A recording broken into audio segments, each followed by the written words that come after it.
आणि आता पाहूयात महाराष्ट्राच्या प्रगती पर्वाचा आढावा, अर्थात महाराष्ट्र नेक्स्ट।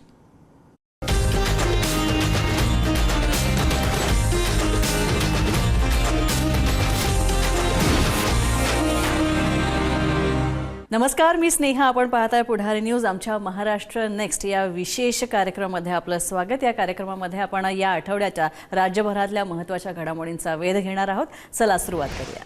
राज्य सरकारने शेतकऱ्यांचं 2 लाख रुपयांपर्यंतचं कृषी कर्ज माफ करण्याची घोषणा केली आहे। पुण्यश्लोक अहिल्यादेवी होळकर शेतकरी कर्जमुक्ती योजना 2026 मध्ये शेतकऱ्यांचं 2 लाख रुपयांपर्यंतचं कर्ज माफ केलं जाणार आहे आणि नियमित कर्ज फेड करणाऱ्या शेतकऱ्यांना सुद्धा 50,000 रुपयांपर्यंत प्रोत्साहन दिलं जाणार आहे। लाभाची रक्कम थेट शेतकऱ्यांच्या खात्यामध्ये जमा होणार आहे। ज्या शेतकऱ्यांकडे 2 लाखांच्या वर कर्ज आहे अशा शेतकऱ्यांना वन टाइम सेटलमेंटचा पर्याय सुद्धा उपलब्ध करण्यात आलाय। 56 लाख शेतकऱ्यांना या योजनेचा लाभ मिळणार आहे आणि या योजनेमध्ये शेतकऱ्यांची तब्बल 36,500 कोटी रुपयांची कर्जमुक्ती केली जाणार आहे। स्वतःचा हिस्सा भरल्यानंतर उर्वरित 2 लाख रुपयांपर्यंतची रक्कम शासन भरणार आहे। योजनेची संपूर्ण प्रक्रिया ऑनलाईन आणि पारदर्शक करण्यात येणार आहे।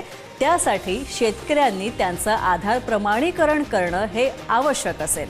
खरीप हंगामापूर्वी शेतकऱ्यांना नव्यानं पीक कर्ज उपलब्ध करून देणं आणि त्यांना कर्जाच्या दुष्टचक्रामधून बाहेर काढणं हा या योजनेचा मुख्य उद्देश आहे। केवळ कर्जमाफी नव्हे तर शेतकऱ्यांना आर्थिकदृष्ट्या सक्षम करण्यासाठी शेती क्षेत्राला नवसंजीवनी देण्याचा शासनाचा हा महत्त्वाकांक्षी प्रयत्न आहे।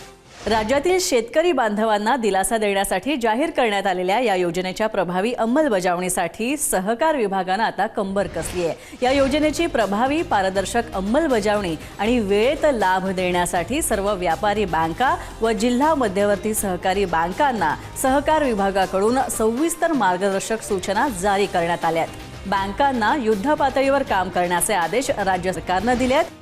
पालघरमधल्या वाढवण बंदराच्या भूसंपादनाला आता वेग आलाय, तर या आंतरराष्ट्रीय बंदराचं काम पुढच्या महिन्यापासून सुरू होणार आहे। 76,220 कोटी रुपयांच्या ग्रीनफील्ड बंदराची उभारणी पुढच्या 5 वर्षांमध्ये पूर्ण करण्याचं नियोजन आहे। मुख्यमंत्री देवेंद्र फडणवीस यांनी या महत्त्वाकांक्षी प्रकल्पासहच पुणे अहमदाबाद बुलेट ट्रेन प्रकल्प, प्रस्तावित वाढवण आंतरराष्ट्रीय विमानतळ, नारंगी खाडी पूल, उत्तन विरार सागरी सेतू आदी प्रकल्पांचा आढावा सुद्धा घेतला।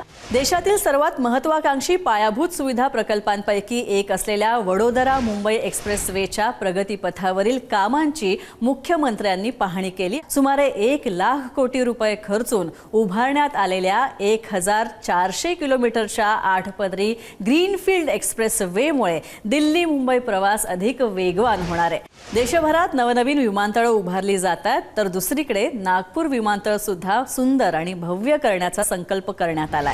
नागपूर आणि परिसरात मेंटेनन्स कमांड, ऑटो एव्हिएशन आणि डिफेन्स एव्हिएशन मॅन्युफॅक्चरिंग क्षेत्रामध्ये मोठी गुंतवणूक सुद्धा होते। तर या उद्योगांसह कृषी, पर्यटन आदींच्या विकासाला गती मिळून डॉक्टर बाबासाहेब आंबेडकर नागपूर विमानतळ हे नागपूर, विदर्भ आणि मध्य भारतातील आर्थिक विकासाचं इंजिन म्हणून नावारूपाला येईल असा विश्वास मुख्यमंत्री देवेंद्र फडणवीस यांनी व्यक्त केलाय। डॉक्टर बाबासाहेब आंबेडकर नागपूर विमानतळ परिसरामध्ये आयोजित विमानतळ हस्तांतरण सोहळ्याच्या वेळी मुख्यमंत्री देवेंद्र फडणवीस यांनी हा विश्वास व्यक्त केला। ये केवल एक एयरपोर्ट नहीं है, ये नागपुर और विदर्भ के और सेंट्रल इंडिया के ग्रोथ का, इकोनॉमिक ग्रोथ का सबसे बड़ा इंजन ये एयरपोर्ट बनेगा। और मेरा विश्वास है कि इस एयरपोर्ट के बाद जो इकोसिस्टम यहां पर तैयार होगी वो निश्चित रूप से हम सभी के लिए एक प्रकार से आर्थिक उन्नति का एक बहुत बड़ा रास्ता बनेगी। उपमुख्यमंत्री एकनाथ शिंदे यांनी पावसाच्या निमित्तानं भूस्खलन, दरडी कोसळणं आणि संबंधित आपत्तींमुळे होणारी जीवित आणि वित्तहानी टाळण्यासाठी राज्यभर व्यापक सर्वेक्षण करण्याची आवश्यकता असल्याचं मत व्यक्त केलंय।